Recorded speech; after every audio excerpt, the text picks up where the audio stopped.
L'ensemble des stations françaises pendant l'hiver emploie près de 2500 pisteurs secouristes. Bienvenue à une nouvelle édition des coulisses des stations. Bien entendu, je vais vous parler de ces anges gardiens, ces gens qui sont là pour 3 missions essentielles. Entretenir les pistes, sécuriser le domaine, prévenir et bien entendu secourir. Alors sachez que pour ces anges gardiens, le temps d'intervention ne dépasse pas plus de 5 minutes. Alors qui sont ces hommes et ces femmes qui organisent toute la sécurité et qui entretiennent le domaine pour nous? Alors je suis avec Michel Fournier qui est chef de secteur en haut du Mont Vallon à Méribel, Motaret. Bonjour Michel. Bonjour, belle journée aujourd'hui. Super journée. Qu'est-ce que vous êtes en train de faire là-haut là, vous êtes en train de poser des jalons? Alors on va mettre un peu de l'information en ce qui concerne le hors-piste, parce que de toute façon on peut faire tout ce qu'on veut, ça n'empêche pas les gens de sortir. Donc là on matérialise un peu l'accès sortie de la piste en direction du hors-piste avec deux banderoles danger d'avalanche, des jaunes et noirs, et on va y mettre une corde de manière à ce que les gens ne s'y engagent pas. On a eu du vent en altitude et on a eu du vent nord-est là, qui nous a formé quelques plaques avant sur le domaine. Donc voilà, c'est en prévision, enfin c'est en prévention je veux dire, du risque d'avalanche qu'on met cette signalisation. Alors toi, ça fait combien d'années que tu es pisteur secouriste à Méribel?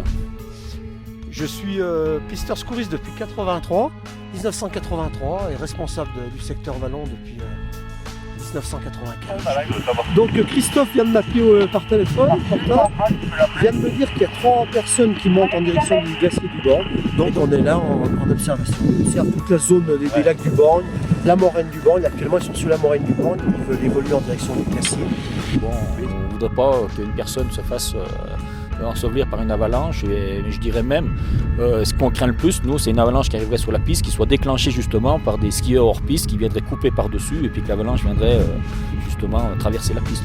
Donc voilà ce qu'on peut observer, hein, parce que c'est beaucoup de l'observation, notre métier, c'est quand on a une formation de corniche telle que vous pouvez voir là sur les crêtes, on a le risque de plaques sous le vent, donc versant visible de là où on est, et on a plaque au vent, versant qui est de l'autre côté. Donc on a formation de plaques sur les 2 versants. Et là en l'occurrence la formation est plus importante sous le vent qu'au vent, puisque derrière la zone est relativement plate. Donc là on voit vraiment bien la zone d'accumulation avec toutes les petites ondulations là, qui nous donnent en fait la direction du vent, du transport de la neige par le vent. Alors là vous me disiez que vous alliez fermer cette piste-là, cet accès. Voilà, donc cet accès il a été ouvert par une machine, donc une trace d'engin. Il permet l'accès justement à toutes ces pentes qui nous semblent dangereuses aujourd'hui. Donc par mesure de sécurité, on va y mettre un filet à l'entrée de manière à ce que les gens aient l'information et le visuel sur une signalisation qui ferme un accès. Voilà, c'est terminé pour aujourd'hui pour cette édition des coulisses des stations. Je vous souhaite à tous du bon ski, profitez-en et de la bonne neige. À bientôt.